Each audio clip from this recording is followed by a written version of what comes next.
Hello, Shoyan here. I'm a carpenter based in Japan. This time, I'm taking on a complete renovation of an eat-in kitchen and a living room.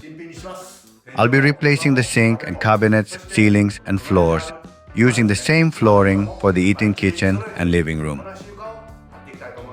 I'll start with the dismantling.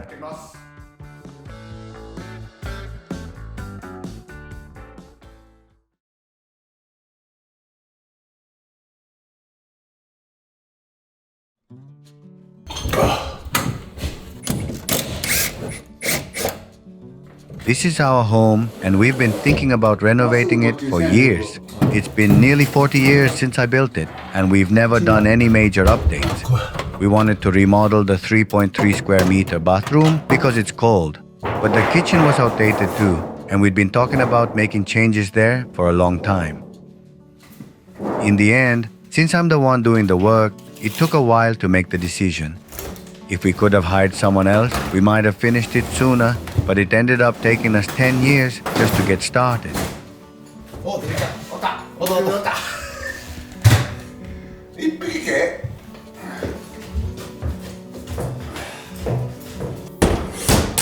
I built this house when I was young.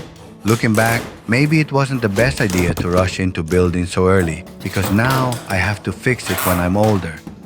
Even though we have to consider the impact on our retirement funds, I couldn't just leave it as it is. My life started and will end with this house. Well, I'm okay with that.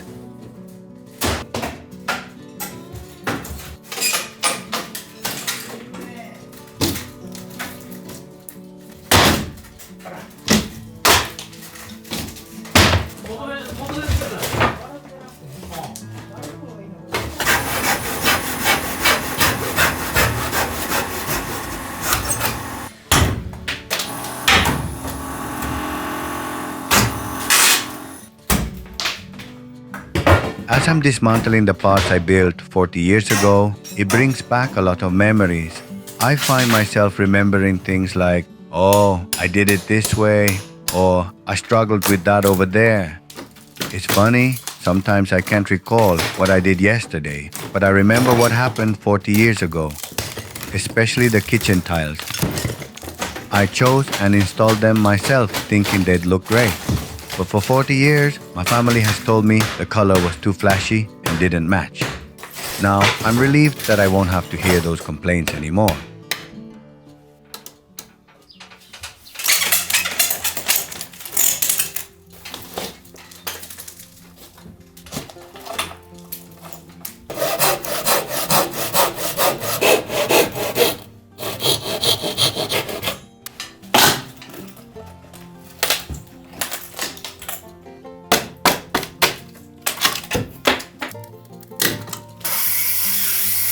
Since this renovation will cover both the eat-in kitchen and the room next to it, I want to create a more open space.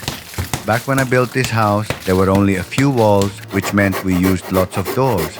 So, no room was larger than 16.5 square meters. Houses usually had 4 13 square meter rooms, or 6 if the house was bigger in the countryside. We used sliding doors to open up the space when needed, but otherwise, each room was closed off. Traditional Japanese houses were built that way, small rooms that could be opened up with sliding doors. But now, even in smaller houses, people prefer large, open living spaces. So, we're following that trend, combining 2 rooms into one to make the space feel more spacious.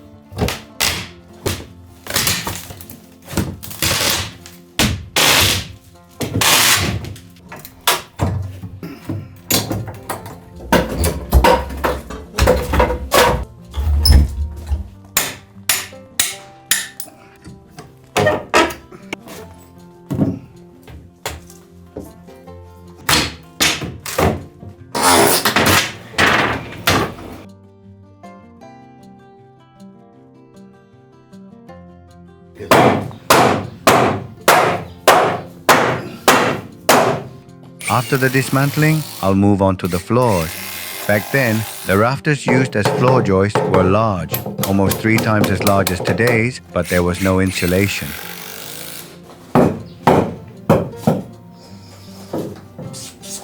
In those days, it was thought that gaps in the cedar flooring under the tatami mats would let the wind blow through, keeping the house cool in the summer. Old Japanese houses weren't designed with insulation in mind. They were made to let air circulate, focusing on staying cool in summer. People just endured the cold in winter. Spring to summer was considered the main season, so staying cool in the heat was the priority.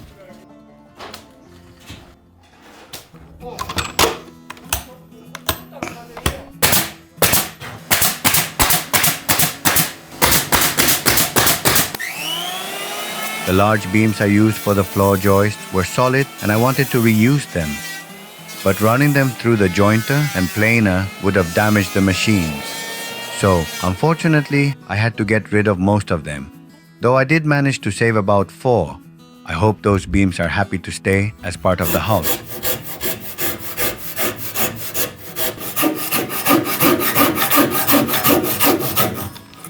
In the 40 years since I built this house, it has settled by 15 to 16 millimeters. This land used to be a rice field. When I bought it, the realtor said the surface soil had been removed, so I went ahead and bought it. It was a long time ago, so I dug down 2 to 2.5 meters for the pit toilet. Then I found that the surface soil hadn't been removed for about 1 meter. I had a dispute with the realtor, but by then it was too late. The foundation work was already about to begin. So over 40 years, it has settled about 15 to 16 millimeters. I regret that because the surface soil is mud, but I don't think it'll sink much more. Building a new house on the site of an old one is the best way to prevent settling. There's always a risk when building on land where nothing has been built before. Even though I've kept the traditional mud plastered walls, I've added insulation where I could.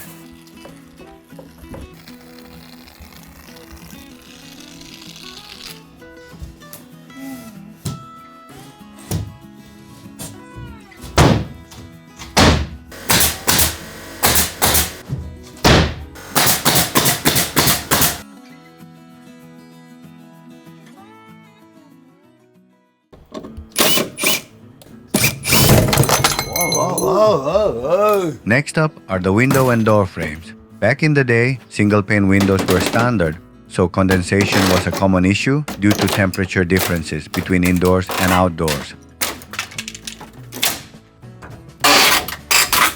But now, with double-pane glass, condensation is much less of a problem. There used to be a lot of condensation dripping down the window frames, but that's no longer an issue with modern ones.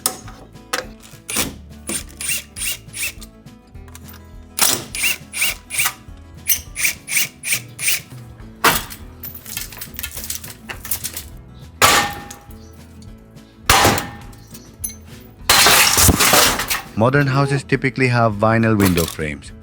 In contrast, many older houses, including this one, use aluminum window frames. The frames were made of aluminum on the outside and filled with cardboard, even when panels were used instead of glass. I didn't give it much thought and just added copper eaves to all the windows in the house. But about 30 years ago, acid rain fell and caused the copper to dissolve and drip, eating through the aluminum panels where it splashed. I've had to replace the back door panels twice because of it.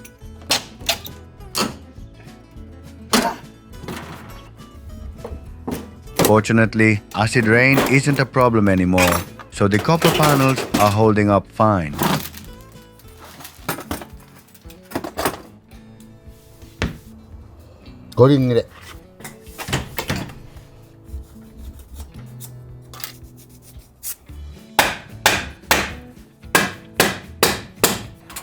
There weren't many types of sliding doors back then. Nowadays, single sliding doors are available, making it much easier to move through spaces. These doors don't get in the way of movement, which is a groundbreaking idea.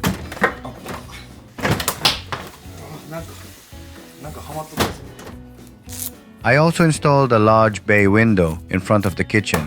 Items can be placed on it. Most modern kitchens don't have windows at the front anymore. They just use simple panels, which also look nice. But I still prefer having a window to let in some air.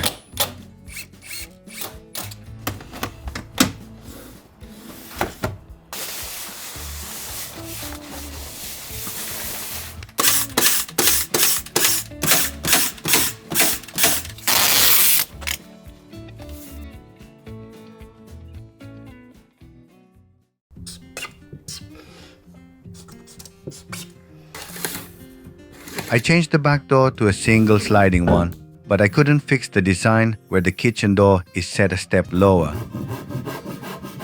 I could have leveled the ground by removing the outdoor storage, but I think the step adds some character and is a convenient spot to remove your shoes. The old door was a bit large, so I made the earth floor a little smaller than before. When I demolished the mud-plastered partition wall, I removed the diagonal brace, so I reinstall it in the same spot with the same amount of support.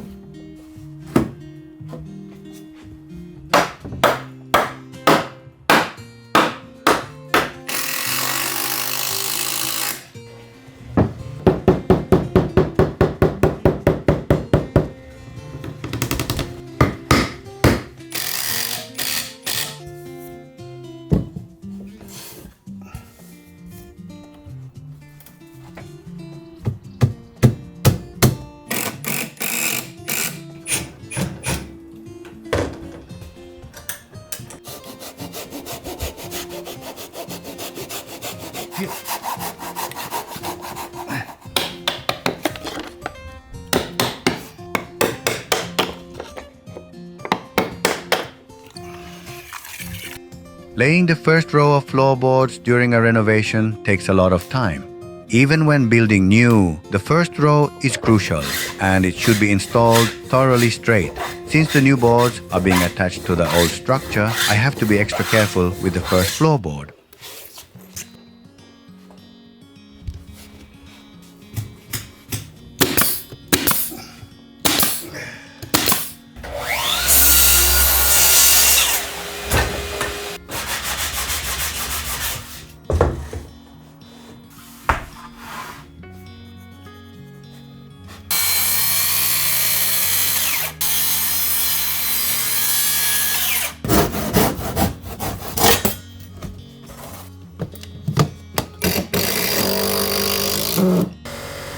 For this renovation, I am installing 15mm structural plywood as a subfloor and then laying 15mm thick solid hinoki cypress planks on top.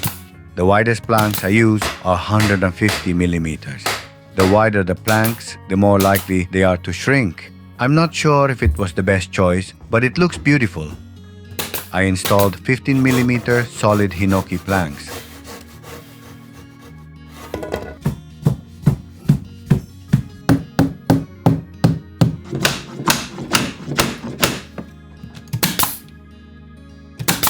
I want to avoid making access panels as much as possible. In this case, it's possible to access the area from the Japanese-style room 2 rooms away by removing the tatami mats. However, I feel sorry for the inspector who has to go that far. It's better to have a nearby access panel in case something goes wrong. Stepping on it is unavoidable. I had to compromise.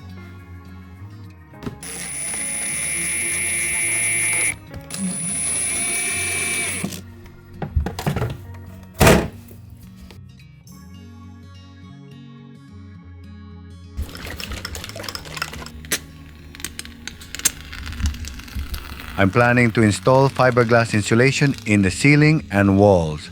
But first, I'll seal the gaps in the mud-plastered walls with urethane foam. Sealing these gaps won't stop the house from breathing. The walls will still absorb and release moisture as needed.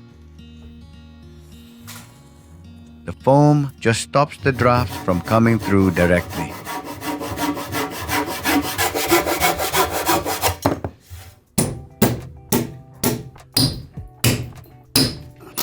The old wood has darkened over time, so new dark-colored hardwood cedar blends in well.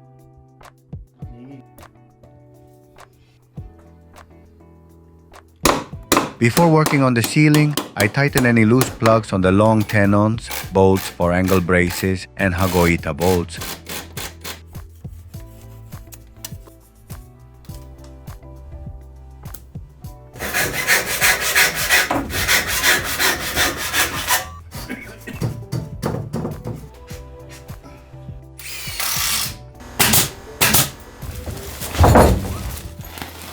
Of course, I install 100 millimeters of fiberglass insulation over the ceiling frame.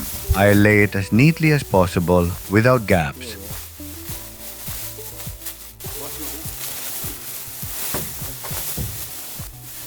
While insulating one room isn't as effective as insulating the entire floor, I'm not sure how much difference it'll make, but I'm sure it's better than nothing. An old carpenter once mentioned about how warm fiberglass was and stuffed some into his boots. But of course, he said it was too itchy. Bare fiberglass in your boots isn't a good idea. We all had a good laugh about that.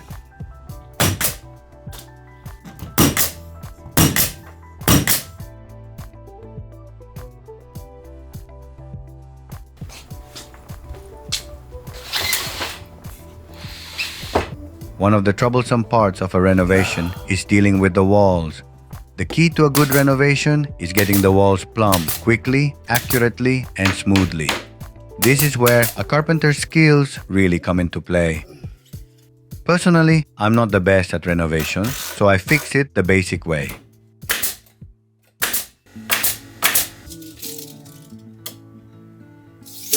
Installing window jamb extensions before framing walls can lead to issues such as overlapping studs or uneven surfaces. It can be challenging.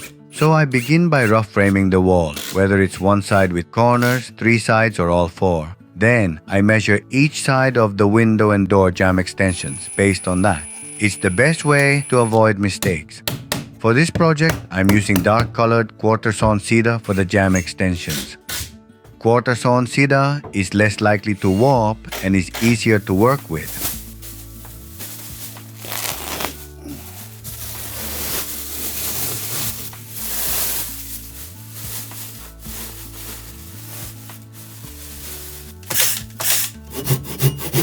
I'm also replacing the hinged kitchen door with a sliding door.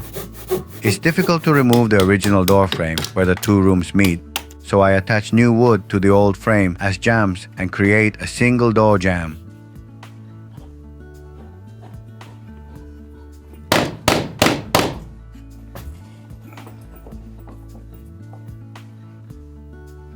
The previous door was a hinged one.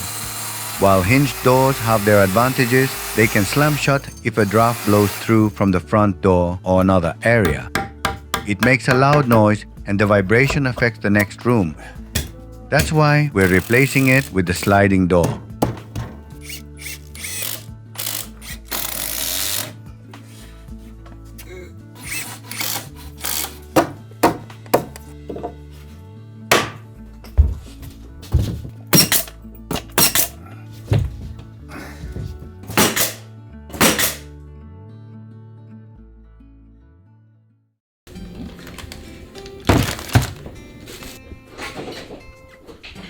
The previous kitchen cabinets were lined up in a straight 5-meter row. This time, they will be installed in a 2-meter by 3-meter L shape, creating a more efficient work triangle. The fridge will be placed in the extra space. I hope it will free up more room in the kitchen.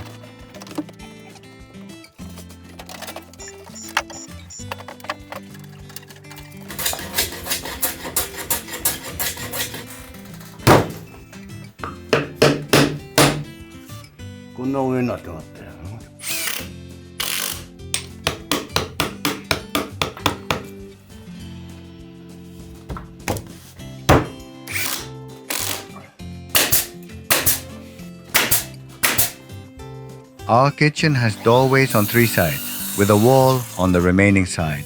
The more doorways a room has, the less storage space there is. There's only a small wall next to the back door.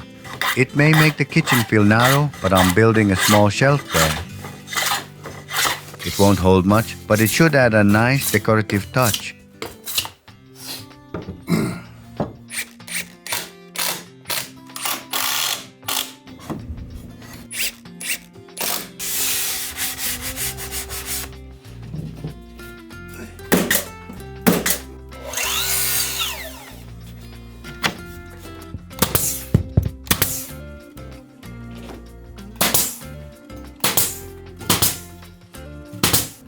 My dad and I argued about this part before, but in the end, he still didn't want to do the voiceover. So, as his son, I'm filling in. After a family discussion, my mom and I convinced him to go along with our plan. Once it's all done, I'd love to hear your thoughts in the comments about the approach you think was better. I used dark hardwood cedar wood attached to the existing structure, and looking at it now, it doesn't look out of place at all. The dark color of the cedar blends perfectly with the old wood. But the problem is that dark hardwood cedar is more expensive than lighter sapwood, so it's not always easy to use.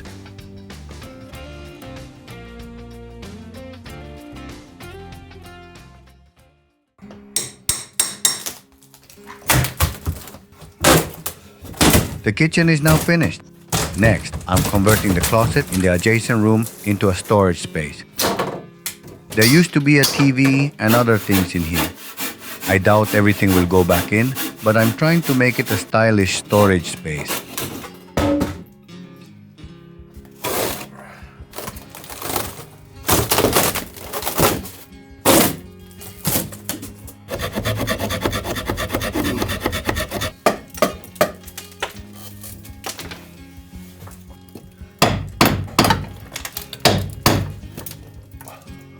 I was surprised when the closet sparked while I was chiseling it. It was the wiring for an air conditioner, and this is the third time I've had trouble with it.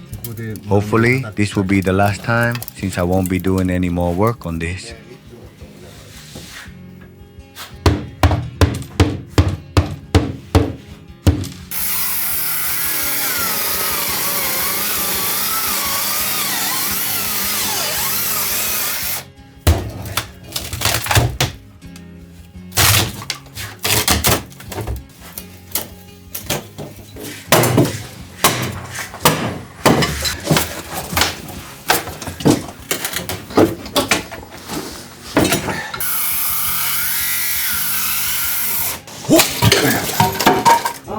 While dismantling the closet, we found the shed skin of a Japanese rat snake.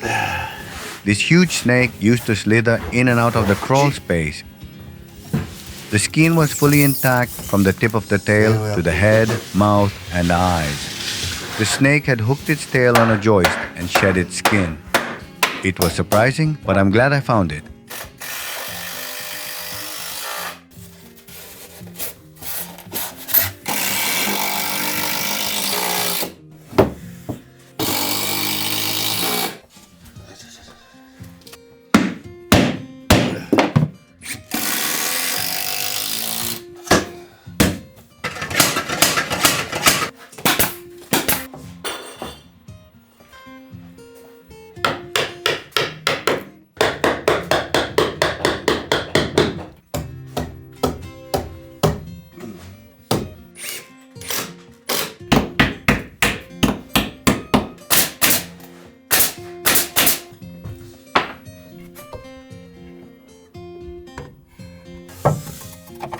I used some leftover hinoki planks to finish the walls in the storage area. The sizes varied, so I couldn't use such a mix of wood in a client's house. But since I'm installing them vertically, it's not noticeable and it looks nice.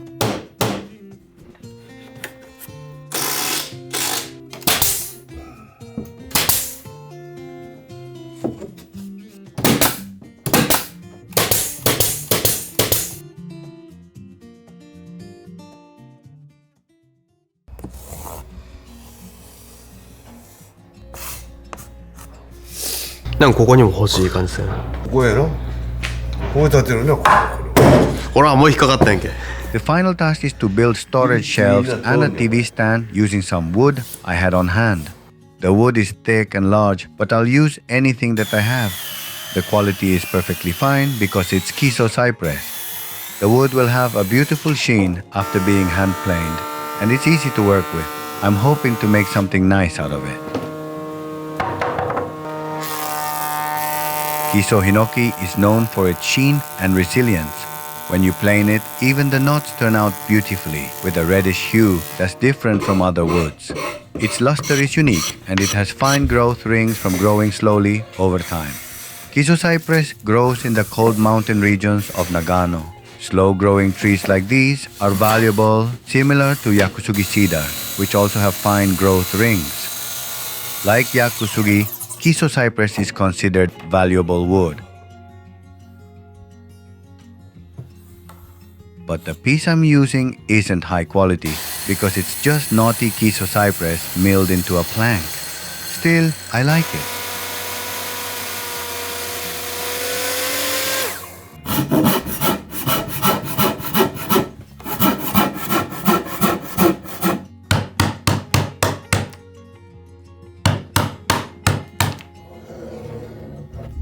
I measured and fitted each thick board with live edges, which was quite a challenge. The boards seemed quite wide when I ran them through the planer, but once in place, I wished they were even wider, especially for the bottom shelf where I wanted to place a fax machine and other appliances. But this was the maximum width that could go through the planer.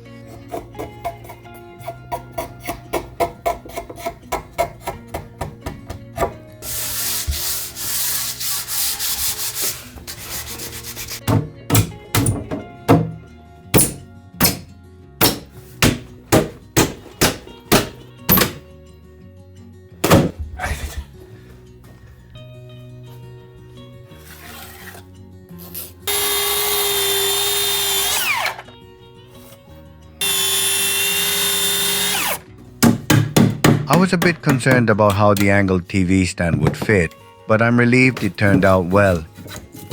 It might sound odd to say it myself, but I'm quite pleased with the job. I think it's one of the best I've done recently.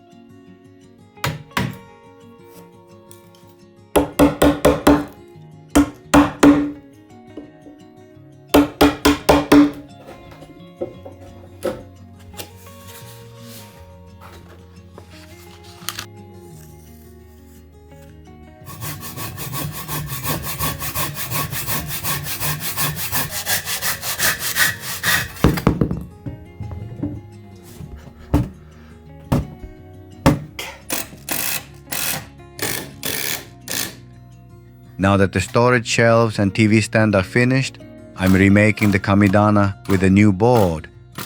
It feels a bit disrespectful to the deity to leave the old one as it is. Hopefully, the deity will now continue to watch over us in good spirit.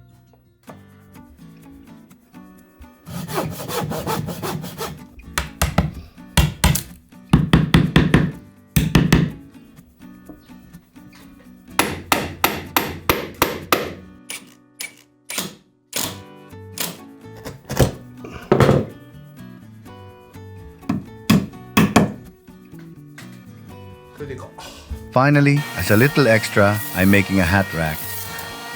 I'm not very familiar with the typical shape of a hat rack, but usually in furniture shops, I see them placed on the floor.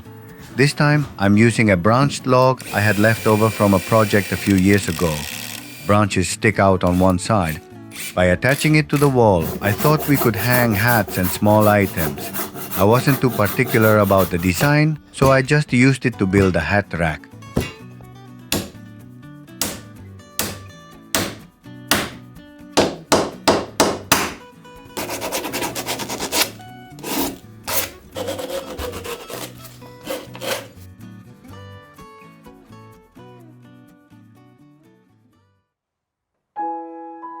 The house I built when I was 26. After 40 years of use, the kitchen became worn and stained. But now, the long-awaited renovation, a dream for the past 10 years, has finally begun. As the dismantling starts, 40 years of memories disappear along with it. And when you step inside, what a transformation! Unbelievable openness in the same space. The Hinoki cypress flooring has a beautiful luster. The entrance now features single sliding doors. For years, a single wall between the kitchen and living room limited our use of the two spaces. But now, with that wall gone, the room feels so much more spacious. A straight 5-meter line of cabinets in a retro-style kitchen. For decades, I've received complaints about the yellow tiles. The low counters made it hard to use. But now, what a change! The new L-shaped kitchen is so much more practical, fulfilling a long-held dream of a modern, fully equipped kitchen. Shoyan cutting board fits perfectly, promising delicious meals to come. The space where the TV was tightly fit under the shelf. Now that the old shelf is removed, we can step forward into the space. The storage shelves and kamidana are now renewed with impressive hinoki wood. Once homeless, the silver play button has finally found its place.